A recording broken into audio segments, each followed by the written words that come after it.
Ladies and gentlemen, welcome wrestling fans worldwide to Knoxville and the Great Smoky Mountains for the Ron Fuller Tennessee Studcast. 6 feet 9 inches tall, 265 pounds. This historic podcast from one of the most respected and successful wrestlers and promoters will follow the footsteps of the largest and oldest wrestling family on the planet. Listen to what I'm saying. That's right. Bring that camera in here a little bit closer. Through 93 years and 4 generations. The stud has arrived. Old school or new fan, this unique broadcast will educate and captivate as Ron details decades of professional wrestling's growth with truly unforgettable stories. I want those people out there at home to hear the stud. Sit back and enjoy the ride with the Tennessee Stud. The Tennessee Stud. You will learn that name. You will remember it. And now, the stud is here. All right, here we go, everybody. Welcome in. It's David Summers hosting another Studcast with the Tennessee Stud, Ron Fuller. This is the story of wrestling in America, as told by the Stud, whose family started the profession 100 years ago. Now we step back into the ring, back into time, into the Great Smoky Mountains, where we find the Tennessee Stud, Ron Fuller. Hey, Ron, what's going on, my man? Oh, geez, man, just sitting here and ready to get to work with you, man. Ready to fire off another episode for fans out there.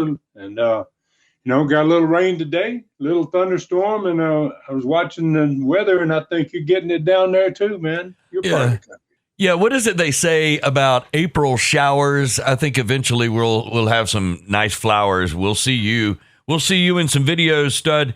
I don't know if you're going to be running through one of those flowery fields. Is that a possibility? Yeah, that may be, man. Starting to get those little bitty green leaves, man, on the trees, though. So I'm getting excited about that, man. Spring's evidently going to be here pretty quick here. Hey, folks that follow you on Facebook especially, they can see the videos from week to week, from time to time, where you've got some kind of beautiful, incredible scenery behind you. And I think that's really awesome that you're able to enjoy your home state, your birth area.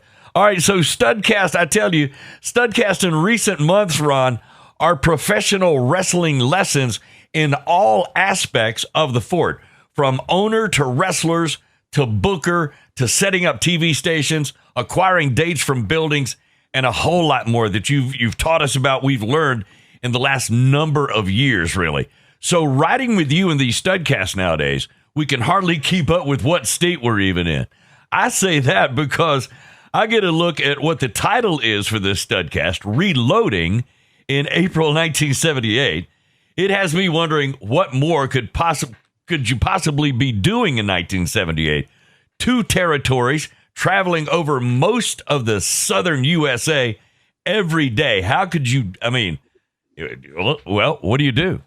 Well, I got an awful lot on my plate, that's for sure, Dave. Yeah. No doubt about it, and basically, yeah, there's a whole lot going on, man, back in 1978, obviously, with 2 territories, and I was only 30 years old, man, and everything I was doing was exciting to me. I was into it, man.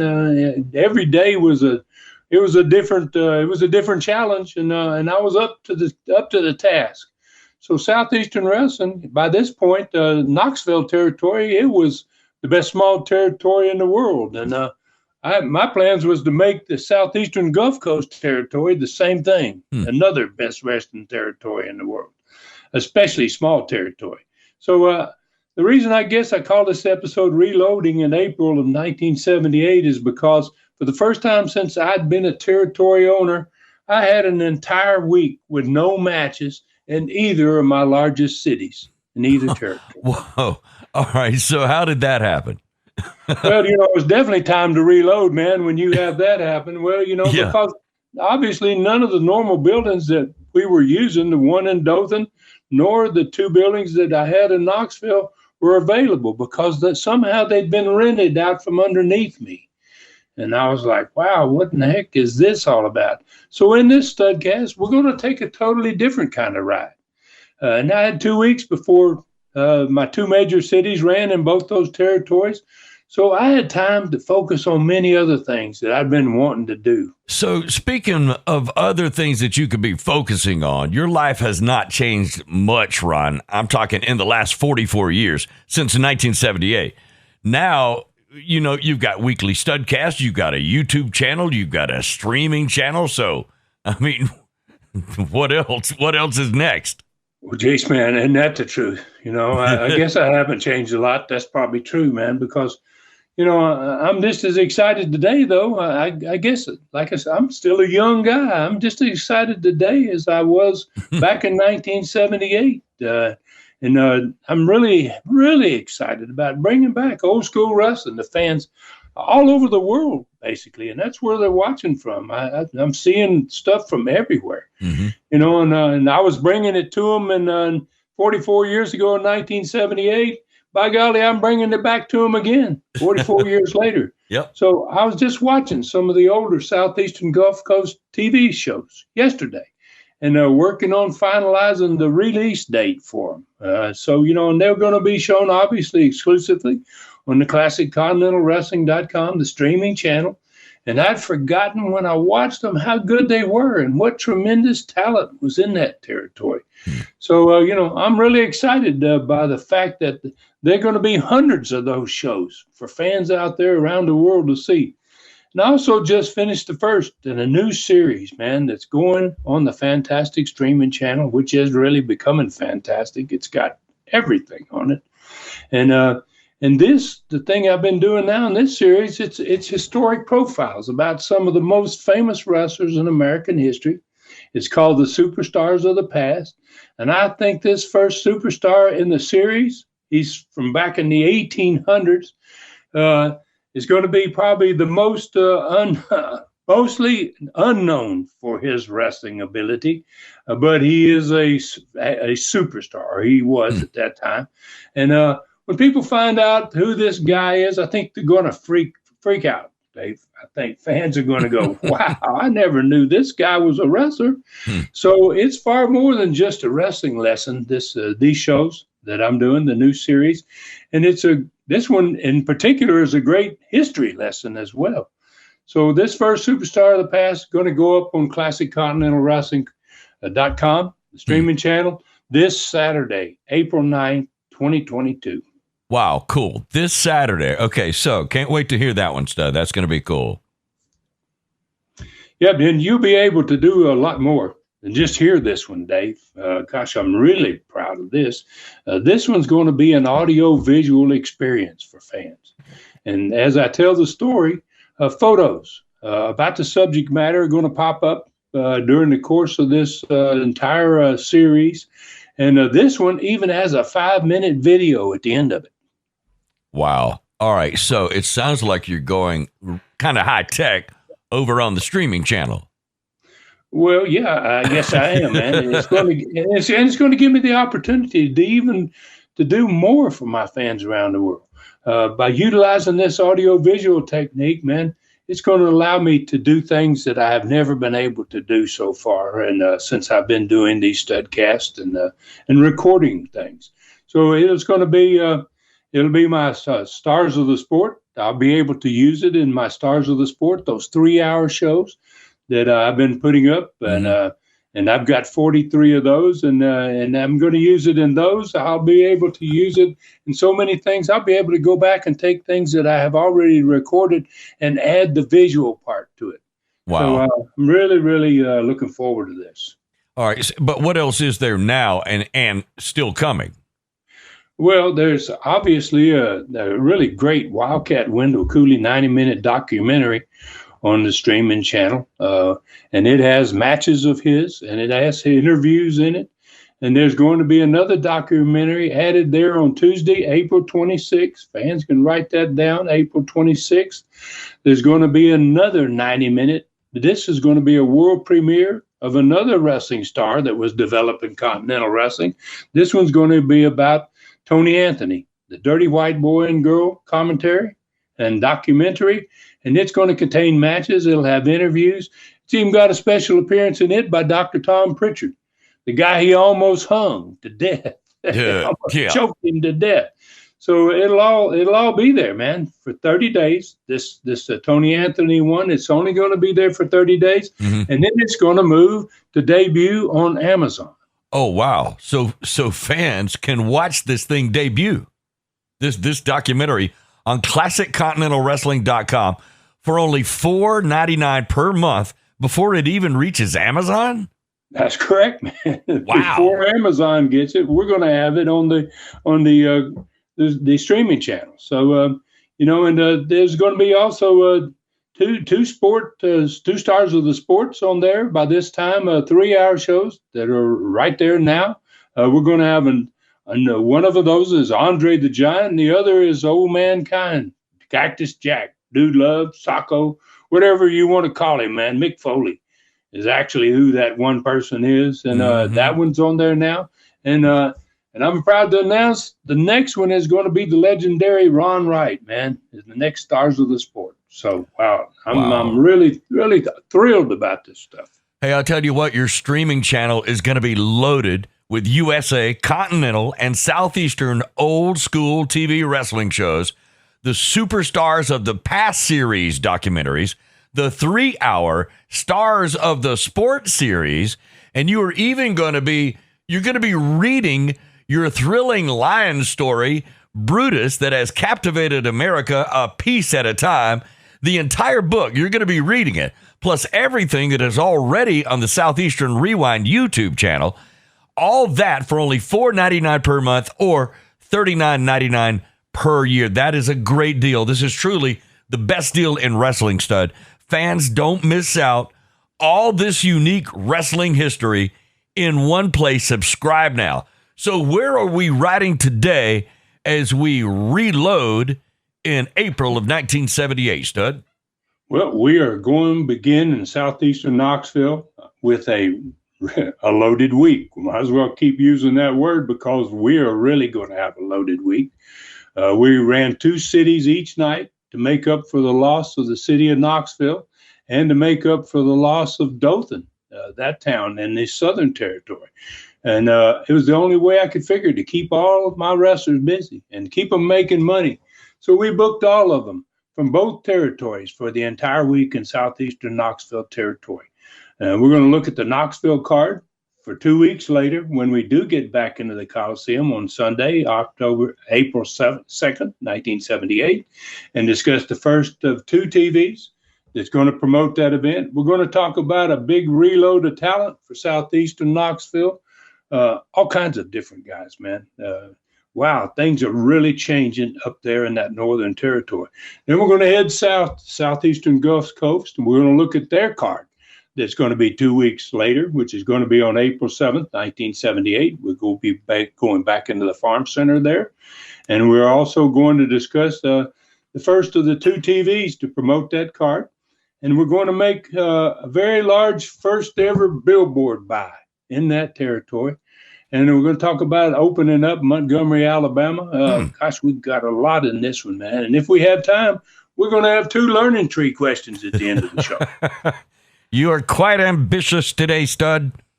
All right, so, all right, this sounds just as loaded as our normal Studcast have been lately, Ron.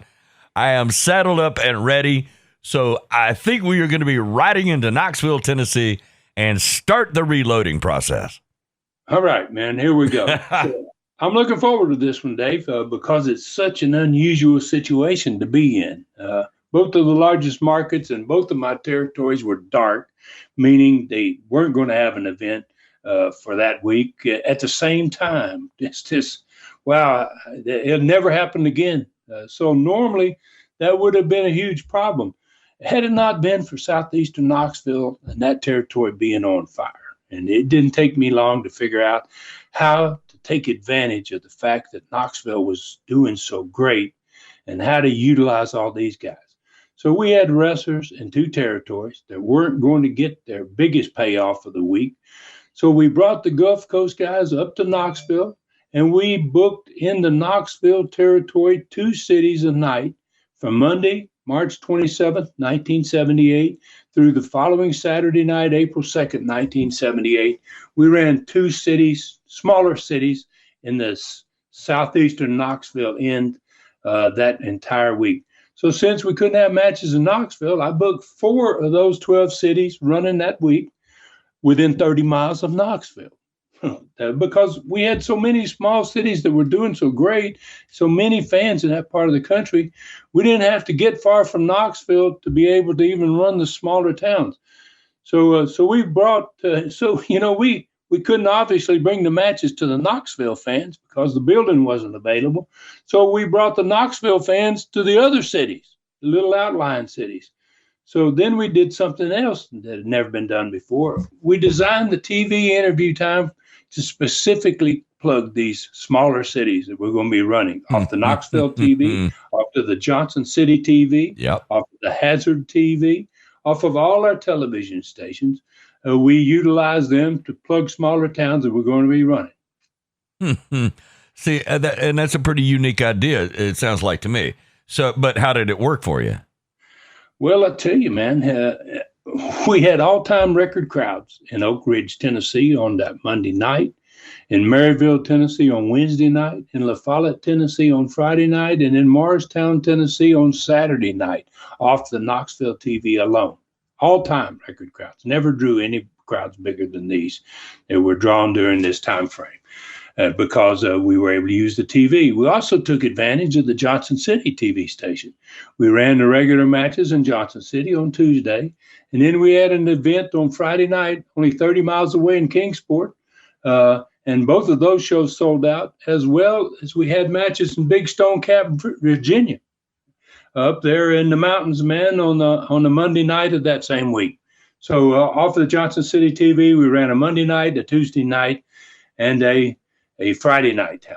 So, and then besides those 3, we ran 3 Kentucky cities that week: Harlan, Barberville, and Middlesboro.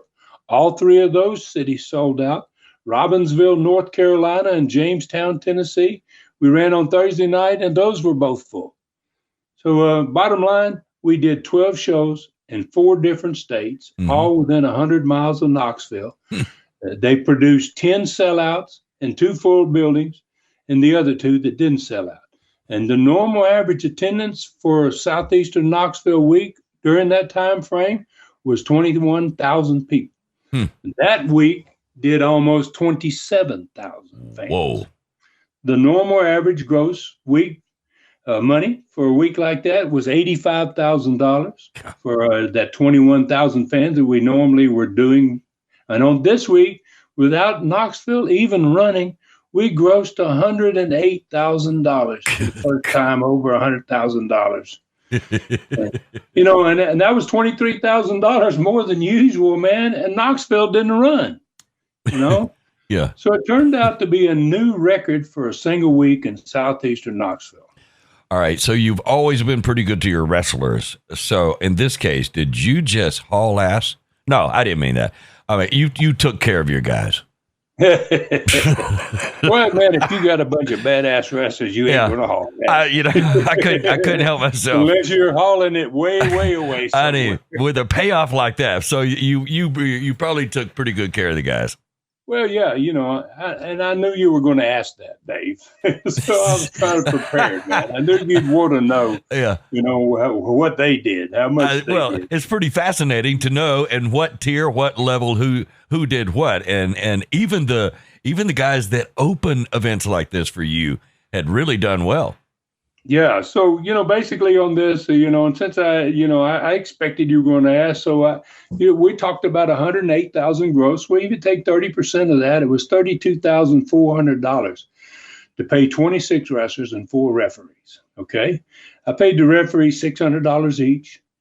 And the wrestlers, I didn't break it all down because the cards were different cards every night, different than trying to break down one town. This would have been impossible to do. So I averaged out the remainder of that money. So each of those 26 wrestlers got an average of $1,150 each. Whoa. Now that $1,150 in today's money equates to $6,700. Yeah, Hey, I had some happy wrestlers, man. I Oh. think they would have liked me to run the territory like that for them from now on. You know, close down Knoxville and run everything around it. You know, that's absolutely that's it unreal. worked out great. Bottom line, it worked out great. Yeah, and we're still talking about 1978, right? Oh yeah, I mean that's good money. That's unreal, stud. You turned a possible disaster of a week into what became a record week. So it's no wonder that wrestlers were waiting in the wings to get a shot. Just please open the door down at Southeastern. So I mean, you had folks lined up. Oh man, I had been for a long time, and speaking of waiting in the wings, babe, let's talk about the name of this episode, Reloading in April of 1978, and discuss who was waiting in the wings at Southeastern Knoxville. We were making some changes, so let's talk about the changes that were happening, man, at this point. Dennis Condrey and Phil Hickerson, Ron Wright's new super team, had just arrived. New babyface Rip Smith had just arrived in the territory. And the man that many say was the greatest heel in Florida wrestling history, the great Malenko, was coming in the territory in 2 weeks. Right? The United States karate champion, Ron Slinker, was coming in the territory. Plus, another future superstar, Kevin Sullivan, was about to arrive. And another very popular Dick Steinborn was returning to come back to Southeastern. So things were really going to pop there. Oh, and they'd already popped. Yeah, popped. Yeah, that's absolutely reloading right there for sure. So since you mentioned Dick Steinborn returning on the next card, why don't you tell us who was on the next Knoxville card 2 weeks later, Sunday, April 2nd of 78. And you had been off a week, right? Yeah, we'd been off a week. So right. We're going to have 2 weeks to plug this show. And then on the opening match of this show on April the 2nd was that fast rising star, man, Rip Smith, that had just come in the territory. And he's going to be wrestling one of the greats, man. He's Dick Steinborn, who's returning and hasn't been there in a long time. They're going to have a babyface match that's going to tear the house down. My gosh, man, Steinborn was fantastic. And he got this youngster here that was going big time. And he really had a tremendous match with him. The Hangman was wrestling another returning star, the Pro, Doug Gilbert, that had been there and been gone down. He's kind of working some in Dothan at this point, too. We got the ever-popular Tony Charles meeting the legendary Ron Wright. Tony Charles against Ron Wright. How about that one, man? And in a Southeastern Tag Championship return match from 2 weeks prior, that's the new tag champions, Jimmy Golden and Ricky Gibson, that had just won those belts the following Sunday, the Sunday before. And they were going to be defending against the two guys they had beat in the finals of the tournament for the belts, Dennis Condrey and Phil Hickerson. And they're going to be wrestling for the belts on that April 2nd card. In a lumberjack match, Joe LeDuc and Ronnie Garvin, their rivalry is going to be resumed, man. They're going to be I think Joe LeDuc introduced us to these lumberjack matches, man. And that's where wrestlers are going to be around the ring to throw the bodies back in when necessary. And so that's on this card. The new Southeastern champion, Robert Fuller, is going to be defending his belt against the star from Memphis, man. I mean, the all-time Memphis star, Jerry the King Lawler's, crossing the state, coming after the Southeastern Championship. Wow. And the main event was a no disqualification match between the Tennessee Stud and the Mongolian Stomper, managed by Gorgeous George Jr. 7 matches, man. It's going to get the ball rolling again once we get back in the Coliseum. No doubt. Another huge card. So what was on the first TV show, Saturday, March 25th, promoting the next event 8 days later? And I think that would be Sunday, April 2nd. That's correct. All right. So, yeah, we got 2 TVs, which is a real bonus and a real plus.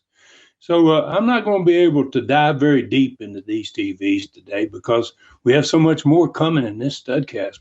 This one's loaded, and I'm hoping we can get through, man. Maybe before 2 hours. But I want to point some things out from this TV, this first one before this big event on April 2nd. So it opened with the TV with a huge round of applause. They had the new Southeastern champions, Jimmy Golden and Ricky Gibson, sitting at the set with Les and their belts. And they watched the video of their victory in the finals of the championship tournament 6 days earlier.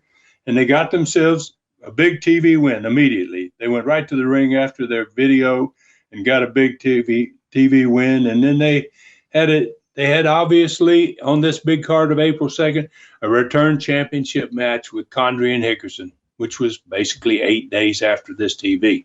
So it made sense for us to use most of the interview time on this TV to promote these smaller towns. It's going to be running in this week that we're talking about here. And because Knoxville obviously is off, can't get in either one of the buildings. So this tag combination of Golden and Gibson versus Condrey and Hickerson, they're going to be wrestling against each other almost every night. I just stuck them together, man. But none of those matches were going to be for the belts, as was going to be on the Coliseum card of May the 2nd of April the 2nd, 78. And these four guys, man, I love to watch their matches. They had the best tag matches some of them I'd ever seen. And those matches in these smaller towns were going to make fans out of those people lucky enough to arrive there early enough to get themselves a seat. A lot of these buildings, they could not get in because they were just, they could have held, they had as many outside as inside in some of them. And in the TV show second segment, Ronnie Garvin was shown on video. And he was shown in the match from the week before, in which Ronnie Garvin had left his partner, Don Carson, in the ring alone with Jimmy Golden and Ricky Gibson. And, it was a part of that slow build that we got going here with Ronnie Garvin, man, as we get ready to switch him babyface. And so he leaves Don Carson alone with Golden and Gibson, and boy, did they shellac Don really big time. And that was our second segment. There's Ronnie watching that video, and then that's followed by Don Carson showing up, going in the studio and beating somebody with his peanut butter, man. Right. So then Dick Steinborn, who had just coming back, was on the personality profile with Les, and they talked about a lot about where he had been. And mostly he brought up how happy he was to be back in Southeastern. On this personality profile, there was no angles were discussed. It was kind of a perfect profile for an off week because for many weeks we've been using that profile to promote upcoming cards. So finally, we got back to what the integrity of what the personality profile segment was supposed to be, just talking about your life, where you been, what are you doing, that type of stuff. We got that into this program, which made it really good. I was really happy to see that, the personality profile. Then the upcoming Coliseum event on April 2nd, Ronnie Garvin and Joe LeDuc's Lumberjack was the next one that we wanted to push on this TV.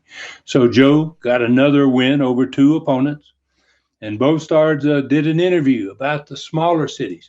And there was only a brief mention of the Coliseum Lumberjack match because they were going to be wrestling each other in a lot of these smaller cities. And that match was 2 weeks away, so we had plenty of time to deal with it on the next TV. So the new Southeastern champion, my brother Rob, watched the video of the special added event from the Sunday before where me, the Tennessee Stud, and Rob had it out with the Mongolian Stomper and Gorgeous George Jr. And Gorgeous George Jr. got very angry and upset. He challenged him to come back to the ring because he had Rob bloodied him up and he had bled all over his jumpsuit. Oh my God. And he wanted to Rob to put his hair up, and then Rob says, I don't know, man, what are you going to put up? And then he says, no, I won't let you wrestle me, but I'll put up my Stomper's belt. And then Rob beat the Stomper after all of this and won the Southeastern title. We didn't win the tag titles, but Rob became the Southeastern champion, oddly enough. So all of that's come to fruition here now. So, Rob watches that on the show, on the TV, and then the Mongolian Stomper closed out that TV show. And wow, did he do a number on his poor opponent, man. Left him laying as usual. It sounds like a great TV, especially the way you use the interviews for the smaller cities that were never even plugged. That explains some of that extraordinary week that you were about to have. And I think this is a good place for a break. When we come back, we're going to be headed down to southeastern Gulf Coast for another great card, right? Yeah, we sure are. And this next Southeastern Gulf Coast card has one of the all-time great athletes on it. A Hall of Fame best in not one, but two sports. 6 feet 3 inches, 300 pounds, and a really good friend, man. The big cat himself, Ernie Ladd, is going to make his first ever appearance in Southeastern. The big cat. That's awesome. Hey, listen, by the way, while we're taking the break, something you could do quickly is go to ClassicContinentalWrestling.com. ClassicContinentalWrestling.com, streaming everything that you see on YouTube's Southeastern Rewind and so much more. You got to check it out. ClassicContinentalWrestling.com. All right, we'll take the break. The Big Cat coming up on this Studcast when we return. Okay, Stud fans, on YouTube, Southeastern Rewind this week, Thursday, April 7th. Continental TV number 23, Friday, April 8th, Gulf Coast match number 10, Saturday, April 9th, Classic Continental Wrestling streaming channel debut, Superstars of the Past, Sunday, April 10th, Southeastern match number 9, Monday, April 11th, Gulf Coast match number 11, Tuesday, April 12th, Stud Story number 27, 1958 Rodeo Part 2, Wednesday, April 13th, Studcast number 245. Subscribe at ClassicContinentalWrestling.com now. Classic Continental Wrestling for the best in old school wrestling. Only $4.99 per month or $39.99 per year. Hey, welcome back. It's another Studcast with the Tennessee Stud Ron Fuller. I am David Summers. Thanks a lot for hanging out. And don't forget, ClassicContinentalWrestling.com is streaming everything that you see on YouTube, Southeastern Rewind, and so much more. Check it out when you have an opportunity. All right, welcome back once again. And before the break, Ron, you mentioned a guy that I've admired for many years, and I can't wait to hear more about the big cat, Ernie Ladd. Oh, yeah, man. Cool dude. A really, really good guy. And speaking of Ernie, man, let's start the second half of this Studcast off with the fifth card in the history of Southeastern Gulf Coast. That's in Dothan. We'll talk about what happened last week. Let's just go back to talking about that one. And then we're going to be off there for an entire week. So let's talk about the card when we come back on April 7th of 1978. And that's going to make 2 weeks after the last card there, because the building, obviously, like the one in Knoxville, was occupied by somebody else. So here on this card, the one we're going to be talking about, starting with the main event, let's go at the top rather than from the bottom. So before I get to that, man, I want to refresh everybody's memory from the last Studcast about what happened on March the 24th, 1978. That's the last time we were in Dothan. This is actually the TV that we're going to be talking about today is the day after that match. So there was two battle royal. There's a two-ring battle royal on that event, and Bob Armstrong and I ended up partners in ring 1. David Schultz and Eddie Mansfield ended up partners in ring 2. We both got in the same ring together, both teams, and when it came time to start the match, I refused to wrestle against my two heel friends, and I told Bob, have at it, man, take them.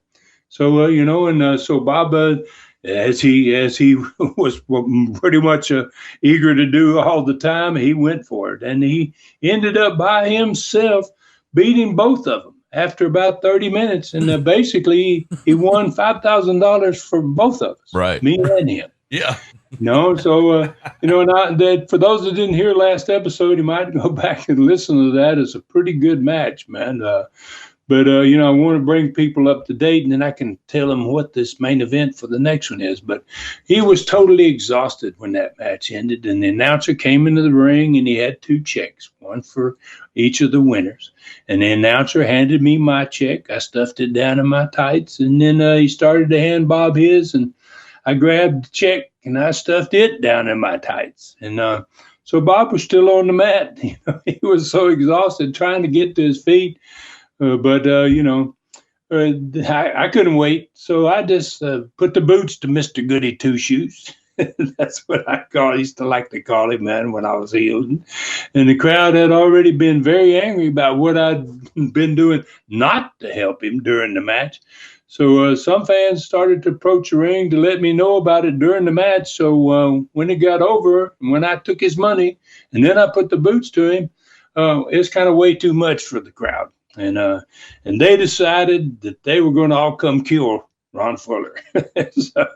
And it started the first of what was going to be many Southeastern Gulf Coast riots, man. It's going to become a common thing in that part of the country. David Schultz, Eddie Mansfield. I know where Graham came from, but Eddie Mansfield and both the assassins, they came from the dressing room. They stood, thank goodness they're out there watching it, and they came to my rescue. We fought our way back to the dressing room. So the main event, 2 weeks later, on May the 7th, 1978, after that wild battle royal match with Bob Armstrong, is going to be Bob Armstrong against me. And because I took both checks, that's a total of $10,000. Whoever wins that match is going to get both the checks. So, I didn't get too far with the money, obviously. Yeah. So Charlie Cook, who was fast becoming a star, man, was going to be matched with a guy that was a monster star. And Charlie was, Charlie, we'd only been there for 4 shows.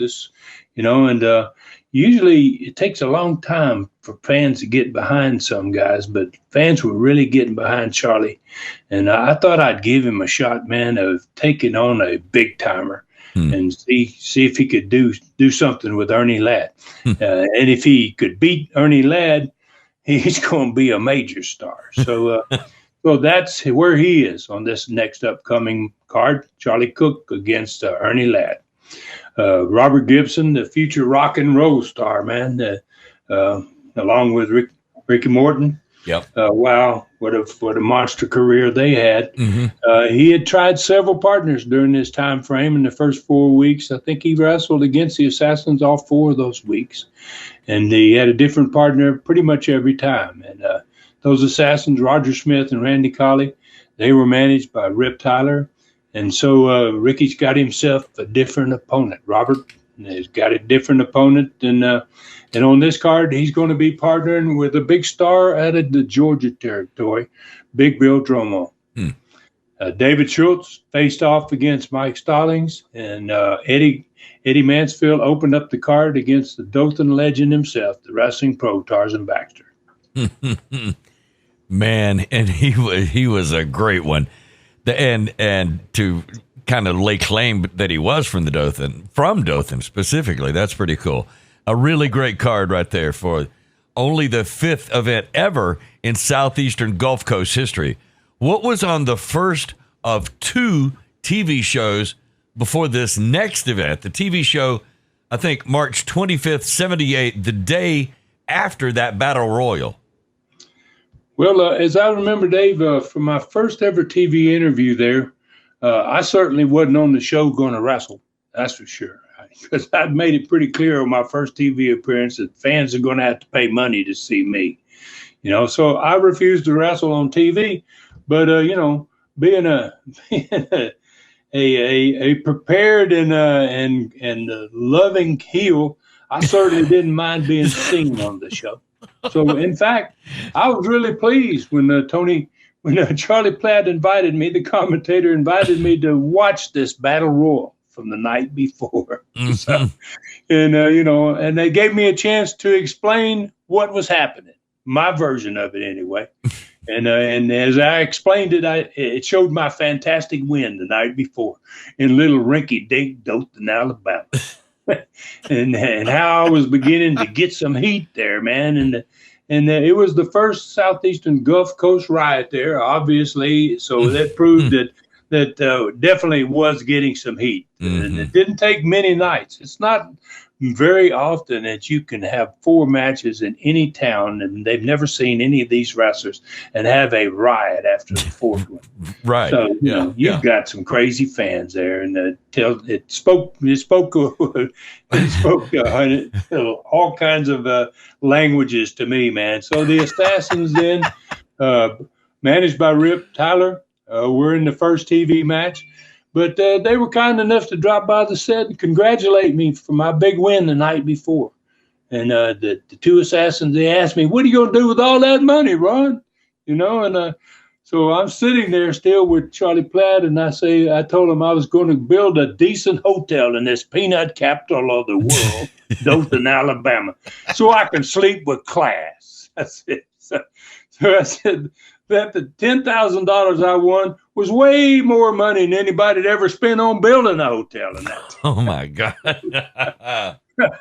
Yeah. And, Charlie, you know Charlie well. Charlie, being a native of Dothan, I kind of glanced over and he was giving me a dirty look, man. And I knew right then my healing days ahead was going to be a lot of fun, man. But I also knew from the night before that I better start looking for a good bodyguard, though. Welcome to Dothan. Yeah. So the young assassins, man, they're in the first match, and they were grinders, these two boys, and they wanted desperately to get over. Wow.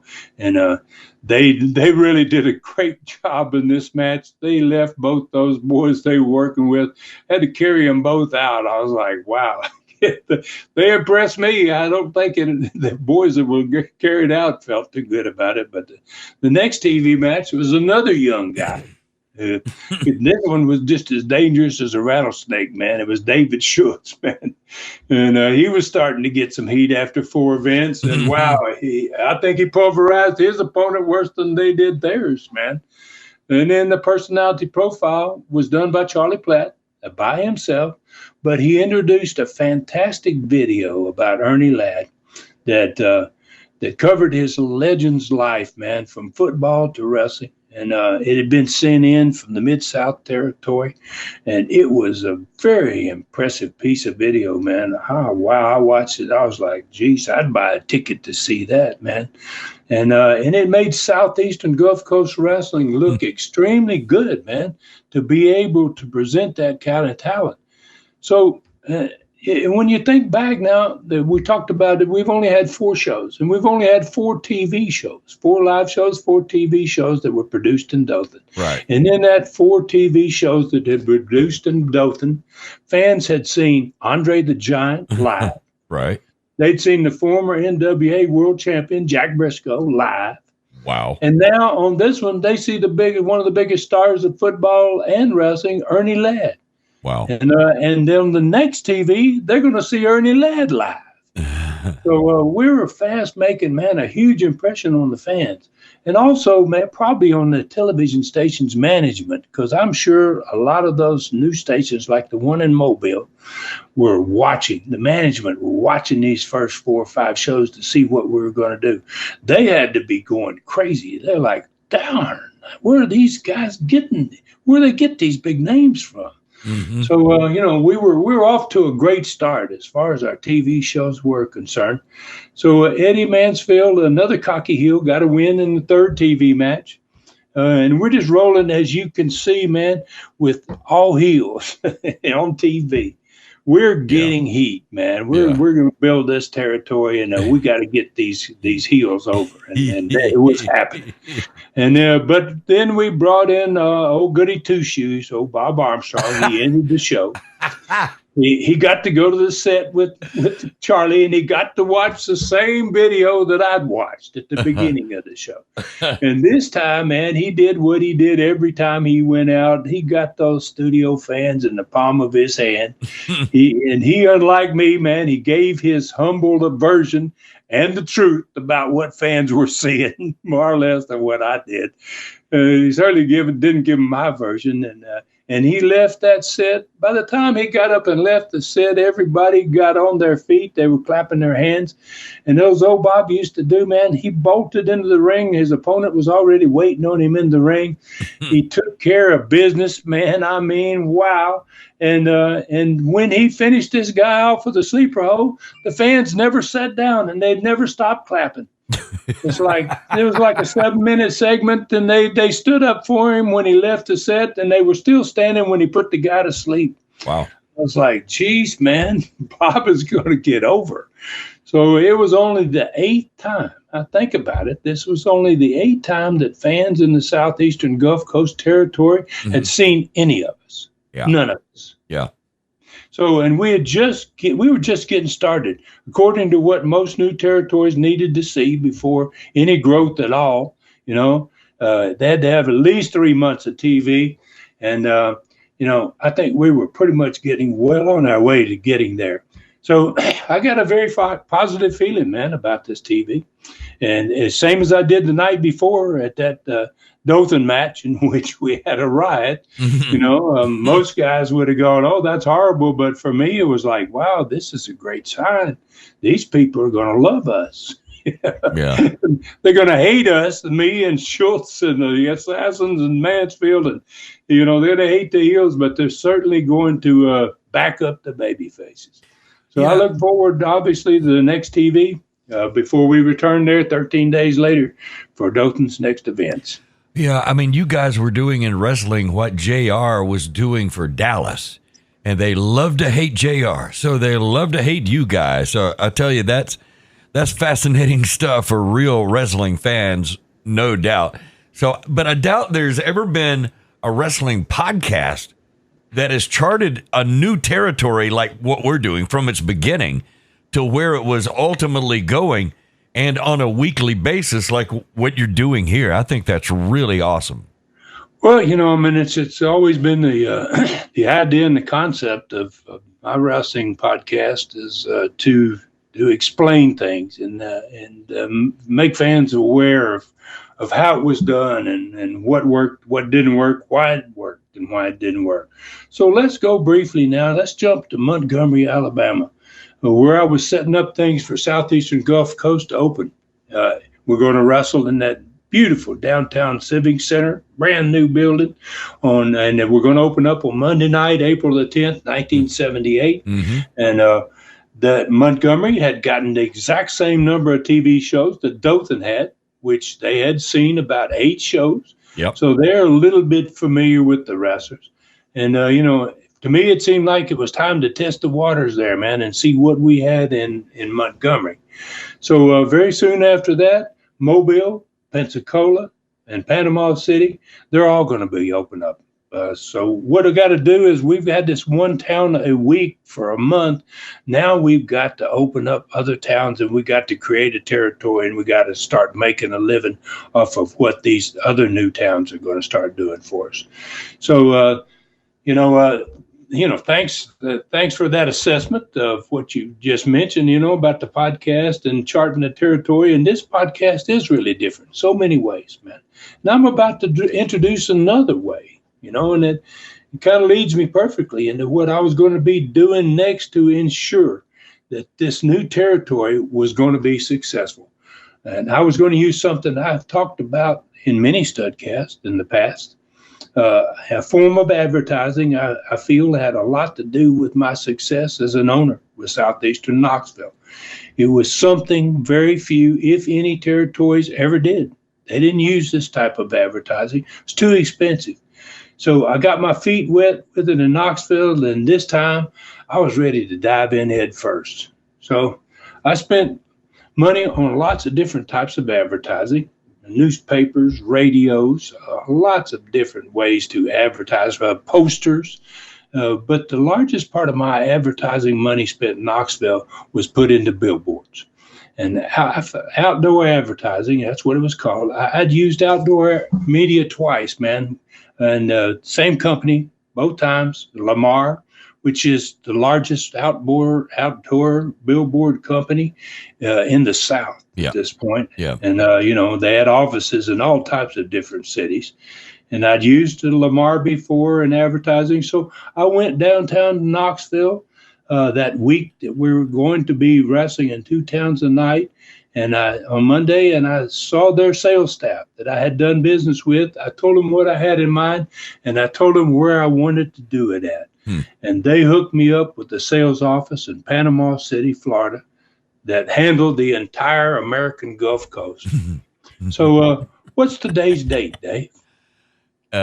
April 5th, 1978. Why are you asking the date?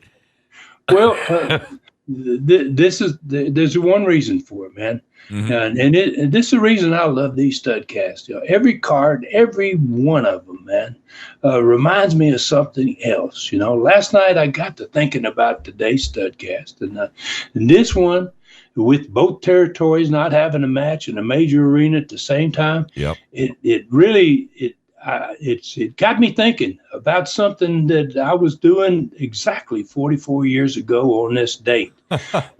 It struck me because like I said, I'd never had two major towns and having two territories that couldn't go on the same day. So it brought me right back to, wow, I remember what I was doing on that week. And it was memorable. This day was memorable to me for one reason. It was the size of the financial commitment that I made on this day in 1978. Really? Wow. All right. So where are you headed this time, Ron?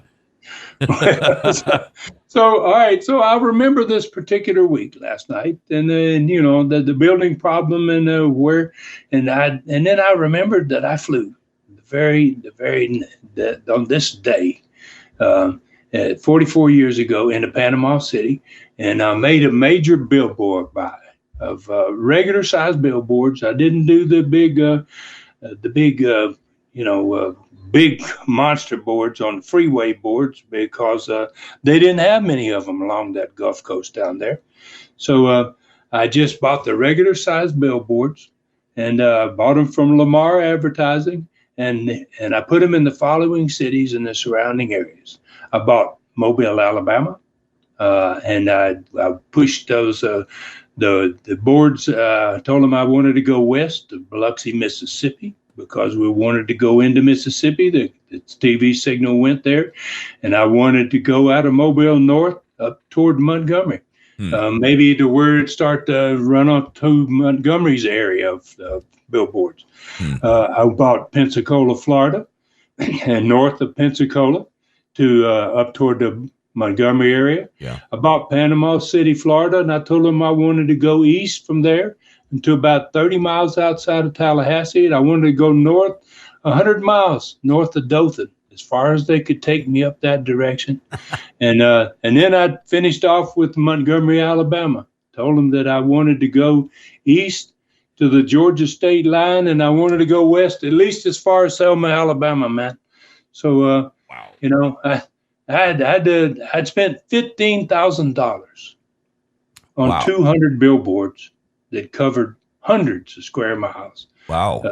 And the focus, man, was on four major cities in that part of the country, which was Mobile, Pensacola, Panama City, and Dothan, Alabama. Dothan and Montgomery. And the deal broke down. And when you break the deal down, it broke down to $80 a billboard for 30 days each. Right. That was the original deal. And then I bargained a little further, and I got an additional 15 days, man. Sweet. Were these regular size paper billboards?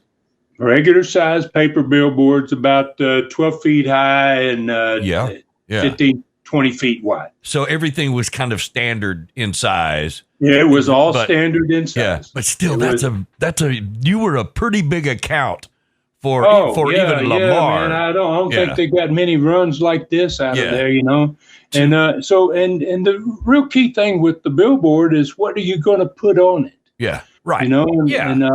And a lot of people had a tendency to put too much on it. People are driving by those things at 60 miles an hour, and you can't put a lot of writing on there. Yeah. But I had learned from my experiences with 2 times with Lamar in the Knoxville area that less was more when it came to filling up your boards. So the boards advertised, obviously, Southeastern Wrestling. You had to put the name of the company on there. It had local TV station on it, Channel 5 in Mobile, as an example, Channel 5 TV. It had the day and the time of the TV show, which was Saturday, 2 o'clock, 2 p.m. afternoon. Mm-hmm. Okay? Mm-hmm. That's it. Right. And it had one picture on it, one photo of a wrestler suplexing another wrestler. So an actual photo. An actual photo. Okay. And that wrestler photo was the entire background, basically, and then the Southeastern and the words were written over top of the action. Yeah. So, it was a very eye-catching billboard. It was running in hundreds in 4 different states, so it was pretty much a major buy, man. And, so the buy was going to start on June the 1st, 1978. It was going to run to July 14th of that year. And it's going to begin in the summer, right at the beginning of the summer, and the best time of the year for wrestling companies around the country. Summertime was the hottest time of the year. Heck So yeah. June the 1st, billboards go up. They don't come down to the middle of July. And by then, my plan was to have that territory cooking. Yeah. Well, I'll say, so you're talking about billboards in 3 states. So what was the value of that purchase in today's money? I know you said $15,000, 200, and 200 is a lot of bill. You took up a lot of space from Lamar. So in today's money, what are you talking about? Any idea? Well, I'll tell you what, Dave, I hadn't looked this one up, to be honest with you. I looked up the wrestling figure because, I kind of figured that you were going to want to know. But off the top of my head, I would say if you want to know a price, I would say it was priceless, considering what it did for my wrestling company. Wow. Absolutely priceless. There's a thing called residuals that people remember. They may not act on it immediately. When they see the billboard, they may not go, oh, I'm going to that, or I'm going to watch that, or I'm going to take action on that immediately. But residually, they'll remember it and they'll say, hey, a couple of weeks later, they may go, hey, yeah, I'm going to check that out. And so that residual keeps lasting and keeps lasting. Even after the boards are gone, they'll still remember it. So, man, that's what made them so valuable, man. Yeah, yeah.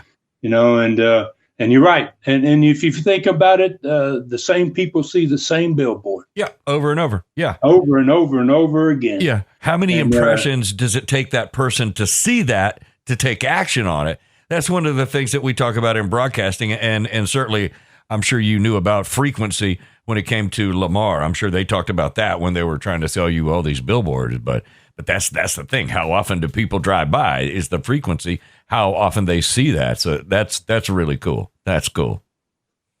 All right. So listen, these studcasts are absolute.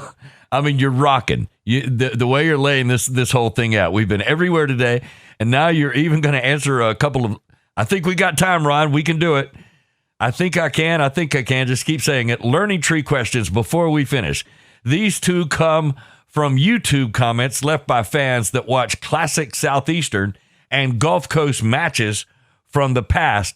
The first comes from someone that calls himself Brent W. He asked, Continental's TV wrestling production was very high-tech and blew away most every other TV wrestling show. How harmful was it that Gordon Soley told fans when videos were being used in the show to watch the action on the monitors in the building, especially when there were no monitors in the Boutwell Auditorium? That's a great one, isn't it, man? Yeah. Geez. That's really good. I mean, we get a lot of people, that are positive about things, and this guy's got a good point in a way. Right. So, and it's a great question. So I got to answer this because of where Gordon was and what Gordon was used to. Gordon had been the commentator for Florida wrestling for many, many years. At this point, when he's talking about Continental in 1985, Gordon Soley was on the Georgia TV. He was on the Florida TV. He was on my TV. Gordon was the most popular commentator and maybe the best in all of wrestling. And Gordon, because he was doing the Florida TV and had been doing it for probably at this point 20 years, maybe even more than 20 years. And they always did it from the same little building, the Sportatorium in Tampa, which was the wrestling office as well, but it was their studio. And that building only held, the studio-wise, about 300 people, Mm-hmm. you know, and Yeah. and it was obviously easy to have monitors for just 300 people. You put 2 or 3 little television sets around that when you're going to show a video from some other city, then, you know, Gordon had that line where he said, okay, ladies and gentlemen, if you'll watch your monitors, Right. you'll see this video, right? So when Gordon started doing the big show, Continental in Birmingham, which blew Gordon away, it was the first time he had ever been involved with any type of a television program that had that huge an audience. Yeah, right. Sometimes they drown him out entirely where you could hardly even hear him talk, Yeah. you know. So he was kind of blown away by the whole thing. And so, you know, he would always say, you know, that now, ladies and gentlemen, when we go to show a video, say something shot in Dothan or Mobile, Alabama, or wherever else it had been shot, and we were going to show it on the show and make it a part of the show, Mm-hmm. Gordon would hit him with that line, you know. So that building in Birmingham was far too large, man. You would have never been able to provide everybody with a monitor situation, Right. to where, you know, 6,000, 7,000 people can see a monitor, you know. Yeah. You ain't got enough TVs. They're very, very difficult to provide that. So, you know, and I wish I could have done it in a way. I might have, if I had really gone back and had a chance to do it over again, I would probably bought a couple of these big, huge screens to set up on each side of that stage, so that when he threw it to the monitor, he would throw it to those big screens. Yeah. So that you know, it could incorporate all the other people.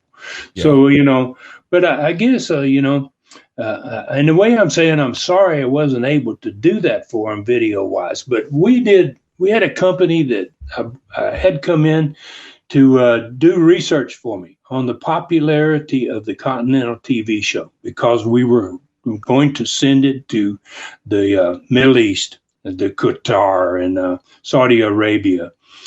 Some of those countries over there were very interested in the show. So I had a company out of Houston that was handling the show, Mm-hmm. and they wanted to do research to find out. They asked all kinds of questions on fans about the show. Yeah. And we found out through the research that 90% of those matches in which fans went there and they watched the shows, that they went home and watched it on their own TVs at the end of the week. Watched the show live in Birmingham on a Monday, Mm-hmm. and then on Saturday watched it again on the big channel there in Birmingham, Alabama. Heck yeah. And you know, and so if so, and so for the gentleman's name, Brent. Right. So Brent, if you were there and you watched it back afterward, you saw all those videos anyway. You might have missed them when they happened, but you got to see it when you went home and watched it back again. You know, and but it's a great point. You know, probably maybe Gordon shouldn't have used that particular terminology. Well, because we ran a lot of video. We did a lot of videos that a lot of wrestling shows didn't do.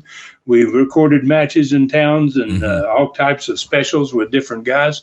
So we were always using videos. But great question. And, you know, like I say, we get a lot of positive questions. And this one's, you know, it's not a negative question, but it does bring to my attention the fact that we might have done a little better job with what we were doing. Hey, but still, great answer, Ron. So the second question came from another person that watches Southeastern Rewind on YouTube as well, but this one is very different. This gentleman calls himself Monster Zero. He thanks, then asks, thanks to everyone who is helping you find these older TV wrestling shows that we're all enjoying. A quick question, he says, where do we send any wrestling tapes or content to help with your search? Thanks so much for what you are doing. How about that? Wow. Well, he's a nice dude, this dude, man. I mean, I really appreciate this one. The question fits really, really well with what I'm dealing with now and trying to find these old Southeastern shows, these classic shows, as many of them as I can. So I really appreciate this question. I'm calling you Mr. Zero. So, so maybe Mr. Monster, since you got two names. So I really appreciate this question, and I'm still searching for Southeastern Gulf Coast TV shows to fill the holes, man, from the missing shows that I don't have. Wow, I have been so lucky. I've had so many people, Dave, that have gotten with me and sent me tapes, and wow, it's just unbelievable. I'm amassing the greatest number of these Southeastern shows from that Pensacola territory down there that anybody will have ever done before, and So, and to feel, I really appreciate this, and anyone that can help, anybody out there listening, man, that has on old Southeastern shows that you don't know whether I might could use or not.